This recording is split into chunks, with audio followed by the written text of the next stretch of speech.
Halo pemungut saldo. Nah, kali ini adalah konten pertama gue di channel YouTube. Nah, di sini sesuai apa yang gue akan bahas di judul tadi, pengangguran.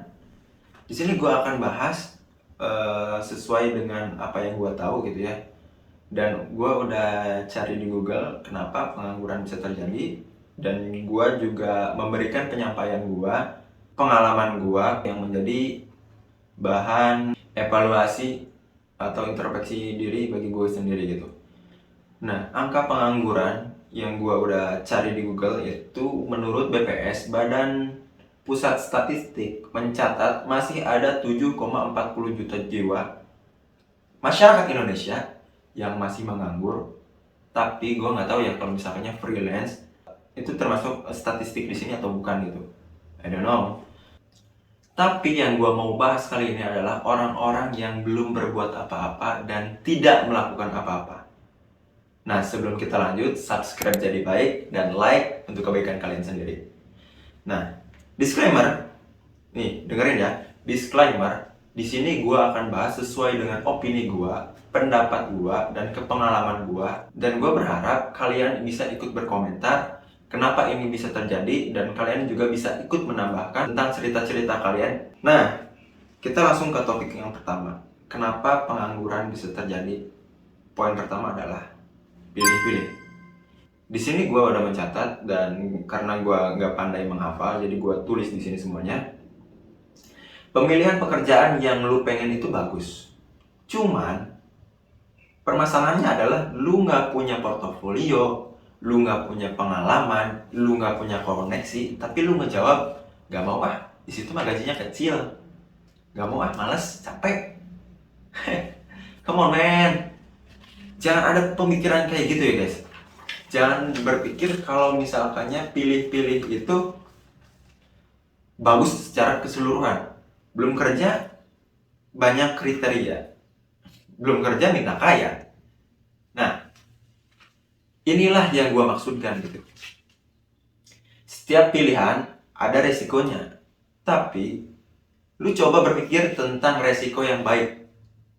Ada resiko negatif dan ada resiko positif. Nah, resiko positifnya ini, coba lu bayangin ketika lu kerja, resiko yang lu dapat apa?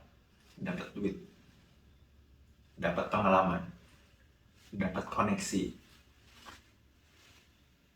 dapat portofolio yang lu pengen. Dan semua resiko-resiko baik itu menjadikan lo beruntung di pekerjaan selanjutnya gitu. Poin kedua, perfectionist.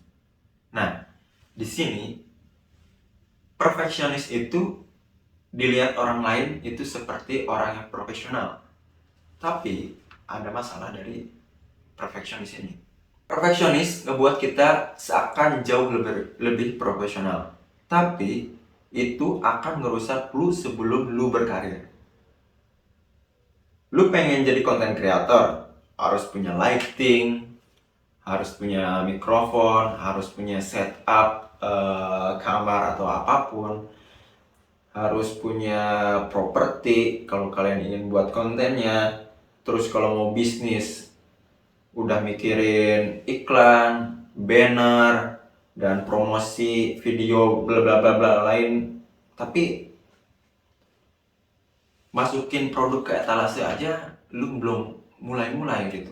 Tapi lu bikin satu konten seadanya aja lu belum mulai gitu. Ya, itu bakal merusak karir lu sebelum lu mulai gitu. Di sini juga lu bisa lihat gue nggak ada setup apa-apa, nggak punya komputer, nggak punya lighting, nggak punya properti ataupun mikrofon. Buat video YouTube ini ya nekat gitu. Yang intinya lu harus mulai. Jangan terlalu berpikir harus ada ini, harus ada itu. Karena kalau ada ini makin bagus, kalau nggak ada ini jelek. Hapus lagi, hapus lagi. Itu namanya perfeksionis yang bisa merusak diri lu. Kita lanjut ke poin ketiga. Sepele. Nah, tentunya hal sepele ini adalah suatu hal yang masih gue pelajari. Maksudnya lebih ke gimana caranya supaya gue nggak buang-buang waktu. Kayak gitu. Di sini juga gue masih mencoba keluar dari zona tersebut. yang selalu menyepelekan hal-hal yang sederhana gitu. Contoh, scroll media sosial. Itu suatu hal sepele, tapi sekali kita nge-scroll, lu bakal lupa waktu gitu guys. Lu bakal ke distract, jadi attention lu nggak ada gitu bro. Kalau misalnya lu hanya scroll itu salah satu dari hal sepele yang banyak gitu ya.